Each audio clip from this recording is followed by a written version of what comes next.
Magandang hapon po sa inyong lahat. Ngayon po ay matutunghayan natin ang pakikibaka ni Juan sa kahirapan at pamumuhay dito sa Maynila. Samahan po ninyo ako at ito ang paraiso ni Juan.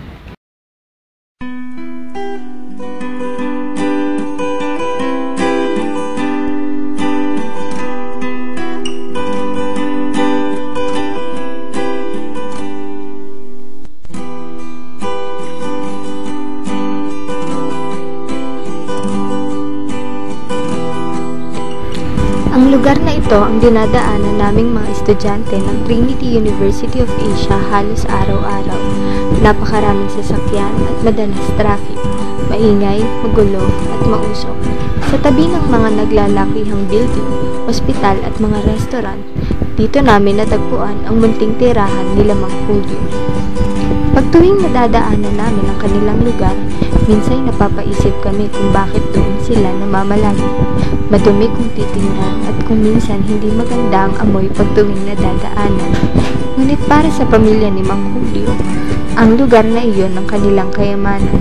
Baliwala sa kanila ang panganib na dulot ng pagtira nila sa tabing kalye, kung saan ang turing na nila rito ay isang munting paraiso.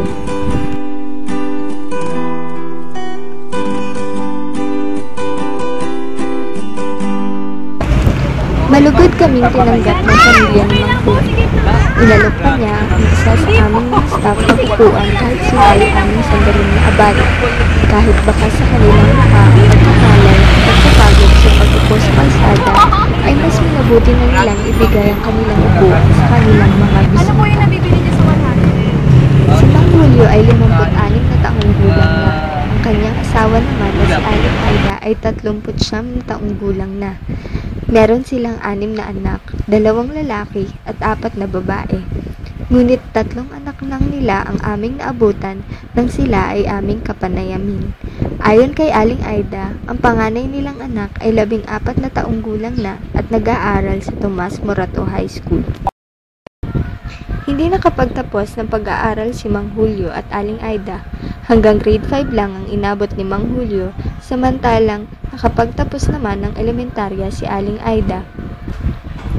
Ayon kay Mang Julio, galing siya sa bayan ng Unisan sa probinsya ng Quezon at nagkakilala sila ni Aling Aida sa Baclaran. Sa paggawa ng mga sapatos at payong kumikita si Mang Julio ng mahigit 100 sa isang araw. Pinagkakasya ni Mang Julio ang halagang 100 sa isang araw para sa kanyang pamilya. Dati ring traffic enforcer sa Parañaque si Mang Julio, ngunit natanggal daw siya sa trabaho dahil nagkaroon ng aberya sa departamentong kanyang pinagtatrabahuhan na kung saan nagtatrabaho din siya bilang electrician doon. Electrician ako ng buong Parañaque. Traffic ko pa ako. Bago ako naging traffic ko, electrician muna ako. Enter muna ako ng electrician bago ako naging traffic. Naging traffic? So marami po talaga kayong alam. Bago ako ng kalsada, alam na ako. Lahat ng trabaho, alam ko, kalpintero, sintana, electrician, sapatero, kalpintero, lahat, dala ko lahat. Bukod sa trabaho ni Mang Julio, sinimulan na rin naming magtanong tungkol sa araw-araw nilang pamumuhay sa kanilang tirahan.